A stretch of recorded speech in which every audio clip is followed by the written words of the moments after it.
Bienvenidos a Serpientes y Palomas, donde nuestro propósito es meditar, analizar y razonar en las escrituras y el cristianismo que surge de ellas. Yo soy Calderón y en cada episodio hablaremos de temas no para enseñarlos, aunque sin duda aprenderemos en el camino, sino que lo haremos para buscar ser aquello que Jesús nos dijo que fuéramos, prudentes como serpientes y mansos como palomas. Hola, espero que estés muy bien, espero que estés teniendo una muy buena semana, que Dios te esté bendiciendo y que esto también sirva como bendición para tu vida, que te ayude a crecer, que te ayude a comprender mejor la palabra de Dios, quizá algo que no habías pensado, no tanto que no hayas leído, pero quizá algo que necesites recordar también. No lo sé, pero espero que sea de bendición, que Dios te hable a través de, aunque sea una frase, una palabra, el día de hoy. Y quisiera que me acompañaras a 1 Samuel 23, donde vamos a estar viendo un pasaje que a mí se me hace muy interesante, porque la pregunta en las redes siempre me preguntan de que es o pregunta o queja o crítica, pero es algo que llego a leer constantemente en los comentarios de gente que no es creyente y se pone a comentar en los videos que sacamos eh, sobre que Dios ya sabía todo y Dios ya predeterminó todo y ahí no hay, básicamente lo que están afirmando y a lo que se refieren es que no hay realmente un libre albedrío y dicen, no, es que si Dios ya sabe, si Dios ya determinó, entonces, y de ahí sacan su argumento, ¿no? Pero mucha gente no ha leído este pasaje, obviamente los no creyentes es más raro que lo hayan leído, e incluso entre creyentes quizá no te hayas dado cuenta si lo has leído, de algo que pasa aquí muy interesante con David, Saúl y Dios. Y si vamos a 1 Samuel capítulo 23, vamos a leer versículos del 1 al 14 y vas a ver esto de lo que te digo. Quizá lo puedas notar en cuanto lo leamos y si no, cuando terminemos te lo explico. Dice así, dieron aviso a David diciendo, he aquí que los filisteos combaten contra Keila y saquean las eras. Entonces David consultó al Señor, a Jehová, diciendo, ¿iré a atacar a esos filisteos? Y el Señor respondió a David, ve, ataca a los filisteos y libra a Keila. Pero los hombres de David le dijeron, he aquí que nosotros tenemos miedo aquí en Judá. ¿Cuánto más si vamos a Keila contra las tropas de los filisteos? David volvió a consultar al Señor y el Señor le respondió y le dijo, levántate, desciende a Keila, porque yo entregaré en tu mano a los filisteos. David partió con sus hombres a Keila, combatió contra los filisteos, se llevó sus ganados y les ocasionó una gran derrota. Así libró David a los habitantes de Keila. Aconteció que cuando Abiatar, hijo de Ahimelech, huyó a donde estaba David, a Keila, llevó consigo el efod. Y cuando le fue dicho a Saúl que David había ido a Keila, Saúl pensó, Dios lo ha entregado en mi mano, pues él se ha encerrado a sí mismo al entrar en una ciudad con puertas y cerrojos. Entonces Saúl convocó a todo el pueblo para la batalla para descender a Keila y citar a David y a sus hombres. Pero entendiendo David que Saúl planeaba el mal contra él, dijo al sacerdote Abiatar, trae el efod. El efod básicamente era una manera de consultar a Dios en ese tiempo. Entonces David dijo, oh Señor Dios de Israel, tu siervo tiene entendido que Saúl trata de venir a Keila para destruir la ciudad por causa mía. ¿Me entregarán los señores de Keila en su mano? ¿Descenderá Saúl como tu siervo ha oído? Oh Señor Dios de Israel, revélalo por favor a tu siervo. Y el Señor respondió, sí descenderá. Luego preguntó David, ¿me entregarán los señores de Keila a mí y a mis hombres en manos de Saúl? Y el Señor respondió, sí te entregarán. Entonces David se levantó con sus hombres, que eran unos 600, salieron de Keila y deambularon sin rumbo fijo. Y llegó a Saúl la noticia de que David se había escapado de Keila, por lo cual desistió de salir. Entonces aquí, que se haya notado ya con lo que te había explicado un poco del tema, podemos ver algo muy interesante. Tenemos una situación en la que, bueno, primero vemos la importancia de David yendo a consultar a Dios para saber lo que debe hacer y tener confirmación de Dios, de parte de Dios. Y luego también tenemos que cuando le dan aviso, primero a Saúl de que David está en una ciudad amurallada, dice Saúl, ya es mío, en esta ciudad no va a poder escapar, en esta ciudad ya lo tengo para mí y voy a ir por él. Y entonces le avisan a David y David va y consulta a Dios, que de nuevo vemos el buen obrar y la buena estrategia de David comienza por ir a consultar a Dios y eso es muy importante. Y vemos que le hace dos preguntas en específico que Dios le responde en específico.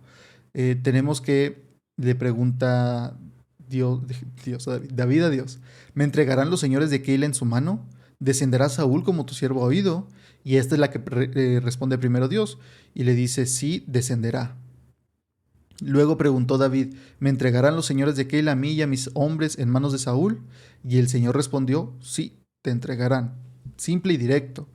Pero ¿qué pasa cuando David, por esta misma noticia, dice, ok, sí me van a entregar y Saúl sí va a venir, mejor me voy? Y David se va. Y Saúl, cuando escucha que David ya se fue de la ciudad, como que dice, no, ya no vale la pena porque pues, ahí estaban muy fáciles y ahorita sería mucho rollo ir a buscarlos. Seguramente ya van lejos de aquí desde que me avisaron. Y dice Saúl, pues ya, no vamos. Desistió de salir. Y aquí lo interesante, entonces tenemos una historia en la que David le pregunta algo a Dios. Le dice, Señor, ¿va a pasar esto? Dios le responde, sí, eso va a pasar. Ok, entonces va a pasar esto y por lo tanto, ¿va a pasar esto otro también? Sí, sí va a pasar. Y ninguna de las dos cosas pasan. Entonces, aquí es una historia muy interesante porque nos deja ver que Dios conoce todo lo que va a pasar, pero también conoce todo lo que podría pasar. Y es algo a veces quizá un tanto difícil de entender, pero aquí vemos que sí que sí puede cambiar algo. Obviamente Dios sabía que iba a pasar. O sea, Dios ya sabía lo que sí iba a suceder, pero no le iba a responder a David. Mira, David, me vas a preguntar, te voy a responder algo y luego, por esta respuesta, va a cambiar tu acción y eso va a cambiar lo que sucedería. No, simplemente Dios le responde, si te quedas aquí, sí, sí, van a venir. Y si vienen, sí te van a entregar los de la ciudad.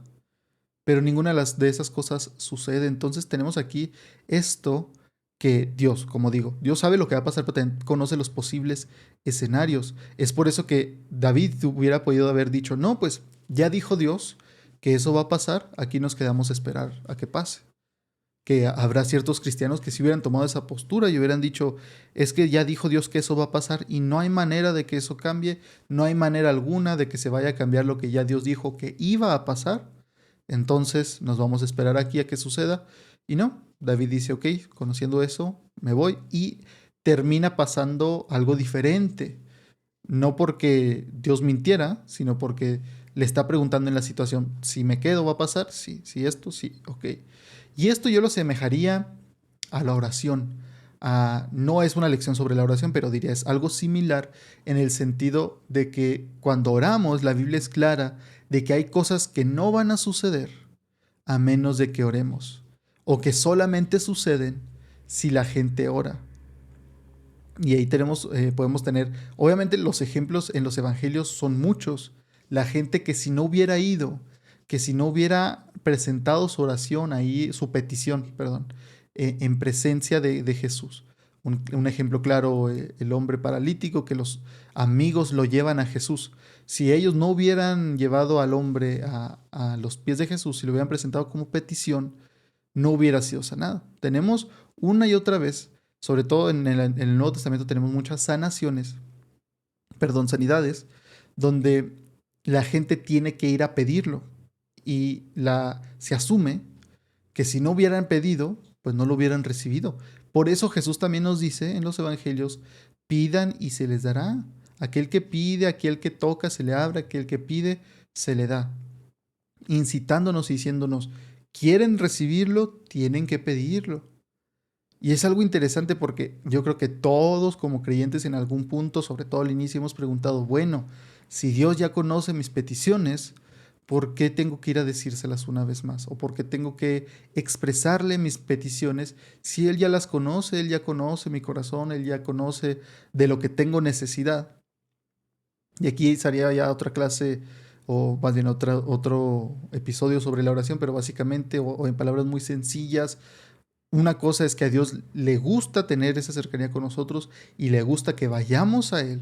Y sin duda Dios conoce nuestras necesidades. Es por eso que a veces nosotros le podemos pedir a Dios algo que no es bueno para nosotros. No lo vemos nosotros quizá, no lo entendemos, no podemos comprenderlo en ese momento. Pero Dios sabiendo lo que realmente necesitamos, a veces no nos responde en el momento o no nos responde de la manera que esperaríamos o la respuesta no siempre es positiva. ¿Por qué? Porque Dios sabe lo que necesitamos, Dios sabe lo que es mejor para nosotros, pero Él nos dice, pidan. Y a veces no van a recibir porque están pidiendo mal, como dice en el libro o en la carta de Santiago también. Piden para sus propios deseos que no son buenos y por eso no reciben. Pero aquí el punto al que quiero llegar es que aquí tenemos a alguien que escucha la palabra de Dios y decide hacer algo basándose en eso y eso cambia el resultado. Y así como en la oración, que si no lo pidiéramos, si no lo oramos, no se va a dar o no va a suceder. Y habrá cosas que sucedan a pesar, aunque no oremos, pero también la Biblia es muy clara que hay cosas que no suceden si no las pedimos. Es algo muy interesante. Entonces, teniendo esto en cuenta, hay situaciones así. Hay situaciones en la Biblia y en la vida donde podremos cambiar lo que sucede, el resultado desde nuestra perspectiva, quizá. Y, y eso puede ser bueno porque nos ayuda a evitarnos, como en el caso de David, dolor, peleas, sufrimiento. Pero también hay otras cosas que están más firmes y esas sí no van a cambiar, que es en las que podemos descansar. Para esto me gustaría que me acompañes a Isaías 53, del versículo 3 al 9.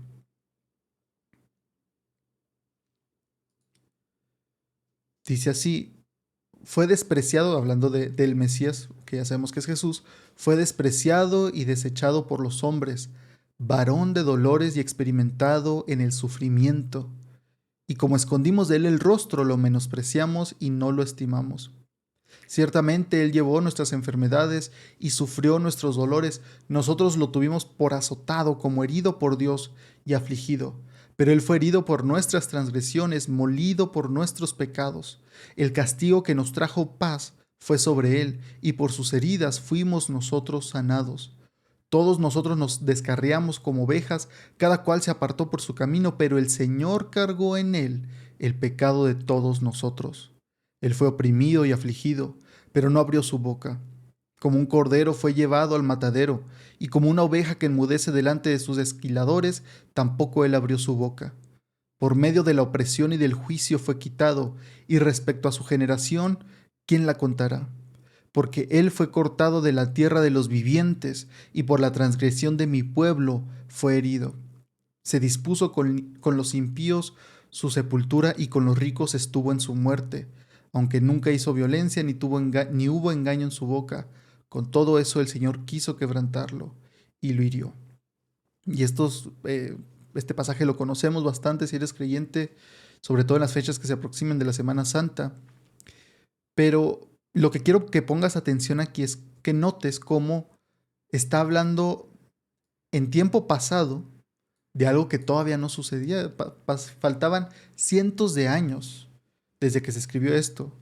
Pasarían cientos de años para que se cumpliera en Jesús. Sin embargo, está escrito en tiempo pasado. Y esto los teólogos, muchos teólogos, lo llegan a conocer como el tiempo profeta perfecto. Es decir, tú sabes que hay tiempos en el idioma, hablando de los verbos, el tiempo pasado, presente, futuro, indicativo, imperativo, perfectos, todos estos. Y aquí, jugando con eso, muchos teólogos dicen que este es el profeta perfecto, no refiriéndose a que Isaías sea el profeta perfecto, sino como usando un juego de palabras, porque existe el pasado perfecto, el presente perfecto, futuro perfecto. Este es el profeta perfecto. ¿Y en qué consiste? Consiste en hablar en tiempo pasado de algo que todavía no sucede. Pero se le denomina así de profeta perfecto porque lo que está diciendo es que está garantizado que va a suceder. Esto es algo tan seguro que va a suceder que podemos hablar de ello como si ya hubiera sucedido. Y es así como sabemos que es palabra de Dios o es una profecía de parte de Dios. Porque desde la perspectiva de Dios que está fuera del tiempo, esto es muy, muy padre y nos puede dar aliento muchas veces el considerarlo. Dios está fuera del tiempo. Entonces, nosotros hoy podríamos decir, como se llega a decir en las Escrituras, ¿hasta cuándo, Señor? ¿Hasta cuándo estaremos así? ¿Hasta cuándo te rogaremos? ¿Hasta cuándo esperaremos? Y el Señor que está fuera del tiempo podría decir, es que ya pasó. Yo ya hice justicia. Es que yo ya cumplí mi promesa contigo. Yo ya cumplí y te respondí la oración. Yo ya estoy en el día de tu boda. Yo ya estoy en el día de que nacieron tus hijos. Yo ya estoy en tu último día de vida. Yo ya estoy ahí. Lo que pasa es que tú todavía no llegas. Y es un concepto muy interesante. En oración poder llegarle a decir, Señor, tú ya estás ahí. Tú ya estás en ese día que yo tanto temo. Tú ya estás en ese día que yo tanto anhelo, que tanto espero, que con un día en el que tengo tantas ansias de vivir. Tú ya estás ahí, Señor. Incluso en estos momentos difíciles de querer ver que Dios haga justicia y decir, Señor, tú ya hiciste justicia. Yo no lo he visto, pero tú ya lo has hecho. Y aquí también entra la fe. Una fe y una convicción de decir, yo te conozco, Señor, yo sé quién eres tú. Yo sé y conozco de tu justicia, de tus atributos. Yo sé que tú harás justicia, yo sé que tú me responderás, yo sé que tú me sanarás. Yo tengo mi fe y estoy seguro de eso. Solo falta ver el día. Si será hoy, si será mañana, si será en unos años, si será cuando esté en tu presencia, pero ya pasó, Señor. Como diría el profeta, ya fui sanado. Oye, pero sigues enfermo. Ya fui sanado. Solo que todavía no llegamos al día en que se note la sanación, la sanidad, perdón. Entonces, es muy interesante esto y hay que tenerlo en cuenta. Eh, la diferencia con el ejemplo anterior de David es que esto estaba garantizado a suceder, es lo que te digo. Dios le dice, sí va a suceder esto, sí va a pasar. Y acá los profetas, profetizando, hablan de, ya pasó. A David no le dijo, sí, ya bajó Saúl, sí, ya te entregaron. No, está hablando tal cual en el futuro, porque era una posibilidad y Dios podía ver las opciones, sabiendo exactamente qué iba a pasar. No es como que Dios vea, hay tantas opciones y no sé qué vaya a suceder. No, Dios ya sabe. Pero Dios también, un ser tan poderoso, David pudo preguntarle, oye, ¿y qué pasaría? No, pues, si te quedas esto va a pasar. Pero Dios sabía que no iba a pasar. Pero ahí tenemos algo que podríamos preguntar y decir, oye, pero entonces si David se hubiera quedado, si hubiera sucedido, y Dios diría, sí, pero no iba a suceder. Pero yo sabía que podría suceder eso. Y es un rollo que puede hacer que te duele la cabeza. Eh, ¿Por qué hago tanto énfasis en que esto es algo seguro de lo de que leemos en Isaías 53? Habría varios pasajes que podríamos repasar, que serían de suma importancia y que tendrían un gran peso en nuestras vidas. ¿Por qué me enfoco en Isaías 53? Porque a veces pensamos que si Dios no lo está haciendo ahorita o todavía no lo hace, no es seguro que lo haga. Dudamos de eso. Y esto podríamos verlo en, en dos cosas, diría yo. En dos cosas en específico.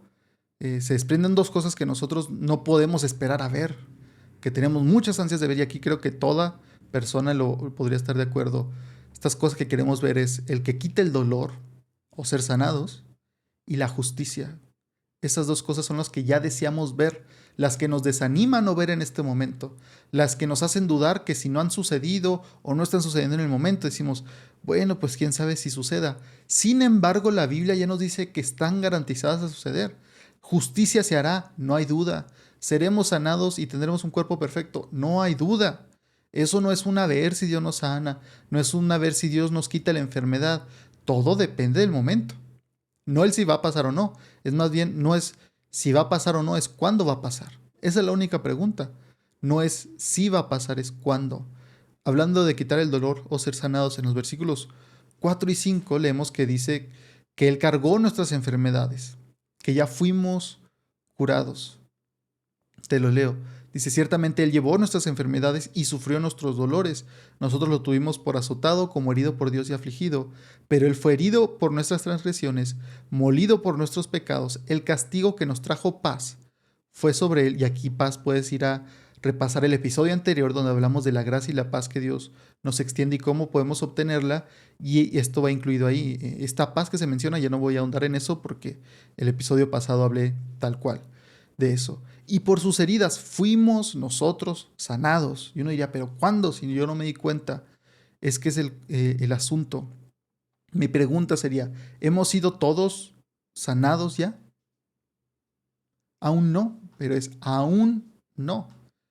Hemos experimentado sanidades o quizás solo hemos sido testigos de ellas. Quizás tú has visto a alguien más ser sanado, incluso a varias personas ser sanadas, pero nadie ha sido completamente sanado al punto que diga que nunca se enferma. Es decir, alguien podría haber sido sanado de un cáncer. Yo he conocido gente que en la iglesia fue sanada de cáncer, gente que ha sido sanada de muchas enfermedades, pero no han sido sanadas al completo. ¿Por qué? Porque esa persona seguramente tiene cosas en su cuerpo que no son completamente buenas. Seguramente se va a volver a resfriar, seguramente va a volver a tener problemas de la garganta, del estómago, de muchas cosas. Entonces, aunque ha recibido una sanidad, no ha sido sana completamente, por completo.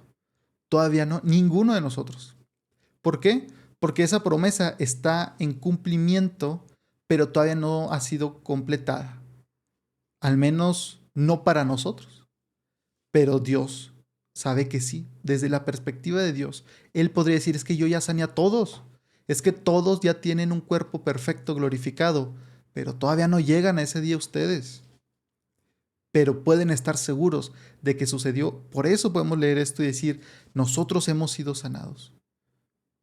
Un día, cuando estemos todos los santos frente a Dios, no habrá nadie enfermo, nadie.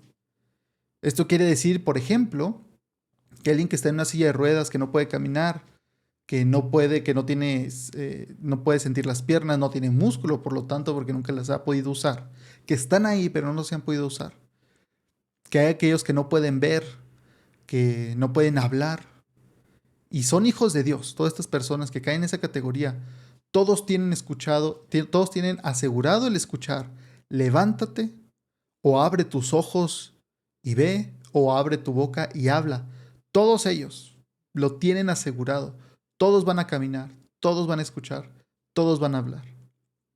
Lo van a experimentar. Algunos lo harán aquí en la tierra y otros lo harán en la presencia de Dios, pero todos lo van a experimentar porque tienen la sanidad completa, asegurada. No es cuestión de si va a suceder o no, es cuándo. Y como digo, algunos lo experimentan aquí en la tierra y otros allá cuando estemos en la presencia de Dios en el futuro, pero lo veremos. Y segundo, la justicia que anhelamos y esa hambre que tenemos de justicia, que dice Dios, dice Jesús que somos bienaventurados, aquellos que tenemos hambre de justicia, un deseo de que se haga justicia. Y esto es algo que quisiéramos ver ya cumplirse, sobre todo si vemos las noticias. Si ves las noticias día a día, si las lees en las redes sociales, ves cosas que te hacen decir, Señor, haz justicia, dales lo que se merecen, págales conforme a sus obras, Señor, como dice muchas veces en los salmos. Y es un deseo normal, sobre todo, y esto se hace más grande cuando experimentamos algo malo en nuestras vidas porque alguien lo está provocando. Si alguien hace mal, una maldad en nuestras vidas, con más ganas le decimos, Señor, haz justicia, págale como se debe. Y Dios dice que la venganza es suya y que nosotros no nos metamos en eso y que confiemos en que es de Él. Pero muchas veces en estas situaciones se nos sale decir o pensar, ¿por qué Dios dejó que esa persona hiciera eso? ¿Por qué Dios no los castiga? ¿Por qué Dios no hace algo? ¿Por qué yo veo que esa persona le va muy bien? Y como digo, todas esas preguntas y pensamientos son normales y vienen del hecho de que aún no hemos visto todo. No hemos visto las cosas completarse. Estamos en ese proceso, estamos en esa situación de sí, pero todavía no. Sí hay sanidades, pero todavía no completa. Sí hay justicia, pero no por completo todavía. A veces nos pareciera que las personas que son injustas, deshonestas, malas, vivieron muy a gusto y hasta le dan gracias a Dios por eso. Hacen mal, derraman sangre, mienten, estafan y todavía le dan las gracias a Dios. Y como digo, cuando es algo cercano, hasta nos arde por dentro y ardemos de furor, de enojo, esperando y deseando que se haga justicia. Y hasta le decimos a Dios, no, ¿por qué dejas que digan eso, Señor? Sí, tú sabes que no es cierto. Pero al igual que con las sanaciones y el dolor, no es que Dios no haga nada. Él probablemente también en esto nos diría, yo ya hice justicia, yo ya les di lo que se merecen, pero tú todavía no lo ves. Y aquí de nuevo entra la fe, en confiar. Requiere fe creer esto de Dios. Requiere fe creer que Dios hará justicia, que Dios traerá sanidad, que Dios quitará el dolor. Requiere fe porque en el momento no lo estamos viendo, pero sin duda lo veremos. Y ahí es donde podemos decidir tener fe y vivir con fe y decirle, Señor, ¿Cómo quisiera que hicieras justicia y recordarnos y decir, pero yo sé que lo harás? O que ya lo hiciste, pero todavía no lo veo. Ayúdame a tener fe en que tú eres justo y aunque todavía no lo pueda ver, tú ya hiciste justicia en eso. Requiere no solamente creer en Dios esto, requiere creer en quién es Dios, que Dios es un Dios justo, de amor, que cumple sus promesas. En la misma Biblia podemos encontrar ejemplos de personas que se han sentido en esta situación de ver algo y decir, ¿cómo puede ser esto? No puedo creer, Señor, que tú les permitas hacer cosas como estas maldades, y a pesar de eso siguen y parece que tienen una buena vida. En el Salmo 73, por ejemplo, podemos leer en el versículo 17, hasta que entrando en el santuario de Dios comprendí el fin de ellos. Y el salmista está hablando de, después de quejarse y decir todas las cosas que ve que los malvados hacen y se salen con la suya y lo disfrutan y les va bien, y se queja con Dios de eso. Dice, Dioquis, yo he guardado mi corazón. No ha servido de nada porque yo guardo mi corazón, y lo podríamos cambiar y decir, Señor, yo hago lo que tú me dices, yo trato de obedecerte, de honrarte, y veo que a los malos les va súper bien y que yo sigo batallando. Y luego en el versículo 17 dice esto, hasta que entrando en el santuario de Dios, comprendí el fin de ellos. Y fíjate que dice esto, dice, comprendí el fin de ellos. Comprendió cuál sería su destino, el destino de ellos. Comprendió hacia dónde se dirigían con ese tipo de vida. No es que entendiera por qué pasaban las cosas. No es que entendiera por qué hasta ese momento Dios no estaba haciendo algo. O no es porque no que entendiera por qué se siente desanimado de pronto, sino que entendió que al final de todo era claro su destino y que ese destino no era bueno. El salmo termina con esto, porque he aquí, los que se alejan de ti perecerán. Tú destruirás a todo aquel que de ti se aparta. Pero en cuanto a mí, el acercarme a Dios es el bien. He puesto en Jehová el Señor mi esperanza, para contar todas tus obras. Cuando el salmista entiende el resultado de ellos, es decir, aquí no sería la esperanza futura, sino la condenación futura. Cuando entiende que ellos van en camino a una condenación, a un destino malo, ya no se queja con Dios. Termina con una fe renovada, porque entiende el fin de ellos y por lo tanto entiende su fin también. Entiende su fin, que en una esperanza con Dios va a estar bien todo. Todo va a estar bien, ¿no? La frase tan trillada que se llega a decir, oye, todo va a estar bien. Aquí se puede decir y podemos decirla, pero con el entendimiento de por qué va a estar bien. Porque Dios es justo, porque Dios es bueno, porque Dios no miente, porque Dios va a cumplir su palabra, todo va a estar bien. Y Dios nos podría decir, todo está bien, solo que tú todavía no llegas a ese momento. Y yo creo aquí Dios quisiera decirnos, ten fe. Como le dice Jesús a los discípulos, oye, ten fe en mí. No lo has visto, pero no porque no lo hayas visto significa que no voy a cumplir lo que dije. Ten fe, no desmayes. Ten fe en quién soy yo. ¿Tú crees que miento? No, Señor. ¿Tú crees que soy justo? Sí, Señor. Vive así entonces, teniendo fe de que aunque todavía no lo veas, se va a cumplir, sin duda. Aquí termina con una fe renovada el salmista, no porque entienda todo lo que hay que entender, no es como que dijera, yo ya entendí por qué dicen esto, por qué hacen aquello, por qué el Señor no les responde todavía o todavía no los castiga. No dice que entienda las cosas ni que Dios le diera entendimiento para comprender todo eso, sino que dice que al estar en la presencia de Dios, puede comprender mejor las cosas. Recuerda que lo que ve aquí, lo que él estaba viendo en esta tierra, no es el fin de la historia. Y estas quejas llegan muchas veces por eso, porque solamente vemos lo de aquí en este momento y nos olvidamos de la eternidad. Entonces puede comprender eso. Él comprende que queda mucho más todavía. Y es ese conocimiento, el hecho de que conoce a Dios, es lo que le devuelve la esperanza, confiar en quién es Dios y que Él va a hacer justicia y les pagará a cada uno según sus obras. Yo te animaría que después de escuchar esto tomes un tiempo para que vayas de nuevo con Dios y le pidas quizá que renueve tu fe, que te ayude a ver lo justo que es Él, lo bueno que es Él, que puedas confiar en Él y puedas confiar en que tu Dios te va a sanar, en que tu Dios Va a hacer justicia en esas situaciones donde tú te has sentido impotente, donde has querido poder decir algo, hacer algo, y quizá por una u otra razón no has podido y te has sentido quizá cobarde, te has sentido, como digo, impotente, te has sentido que no hiciste lo mejor que podías, pero que vayas con Dios, dándole gracias y recordándote a ti mismo, a tu alma, que Dios es justo, que Dios ya te sanó, que Dios no solamente te promete sanarte ahorita, porque podría sanarte de una enfermedad en este momento y en 2, 3 años recibir otra enfermedad y desanimarte. Pero Dios dice, oye, no importa cuántas enfermedades sufras aquí, quizá de algunas te llegue a sanar Dios, no lo sé, no te digo que dejes de orar, no, tú sigue pidiendo, tú sigue insistiendo, pero siempre con fe y con confianza que Dios va a responder tu oración. Tú pídele al Señor. Y quizá si le pides, Dios diría, mira, tienes asegurada la sanación, pero has pedido, y que te dé la sanación, la sanidad, perdón, aquí en este momento. Y que tú aún así entiendas y digas, gracias Señor por darme la sanidad.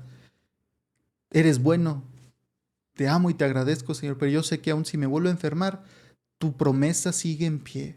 Tú no mientes, Señor. El que me vuelve a enfermar no quiere decir que me abandonaste ni nada de eso, Señor, sino que en este mundo tendremos muchas aflicciones. Te agradezco porque tú eres más grande y vas más allá de este mundo. Hay que darle gracias a Dios por quién es Él. Hay que darle gracias a Dios porque podemos confiar en Él y Él es un Dios constante. Él te espera en ese día en que puedas abrir los ojos ya en la eternidad y abrazarlo. Ánimo, ten fe. Muchas gracias por escuchar este episodio. No olvides suscribirte al podcast en tu plataforma favorita y recuerda que puedes encontrarnos en Facebook, Instagram y YouTube, donde subimos más contenido que nos lleva a razonar, analizar y meditar en las cosas de Dios. Espero que estés bien. Dios te bendiga.